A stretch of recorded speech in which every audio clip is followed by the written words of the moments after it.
దేనికోసం నీ గుండె బద్దలు కావాలో దానికోసమే బద్దలుగా, దేనికోసం నీ మనసు ఆలోచించాలో దానికోసమే దేనికోసం నీ కళ్ళు కన్నీరు గార్చాలో దానికోసమే.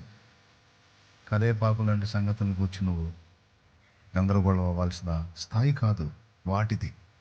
నిన్న అలా చేస్తున్నాయి అవి. ఒక్కటే దుఃఖముఖుడుగా ఉంటామానే. రాని ఎన్నైనా నా దేవుడికి అప్పచెప్పాను, మోకరించి ప్రార్థన చేస్తా. అవసరమైతే ఇంకా 2 సార్లు పెంచి ప్రార్థన చేస్తా. మొదలు రోజు 2 సార్లు చేస్తున్నా, కొంచెం ఇబ్బందిగా ఉంది, ఇంకో 2 సార్లు రిక్వెస్ట్ చేస్తా.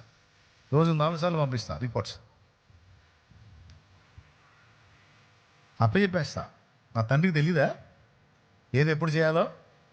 నేను పోయి ఆయన చేతులు మెలిదిప్పేదా? పోయి బలవంతం పెట్టి చేయవయ్యా అని లాక్కొచ్చేదా? మా నాన్నకి తెలుసు ఏది ఇవ్వాలో, ఎప్పుడు ఇవ్వాలో, ఎందుకు ఇవ్వాలో, ఎలా ఇవ్వాలో, ఎంత ఇవ్వాలో, ఏ టైంలో ఇవ్వాలో నా తండ్రికి మొత్తం తెలుసు. నేనేం కంగారు పడను.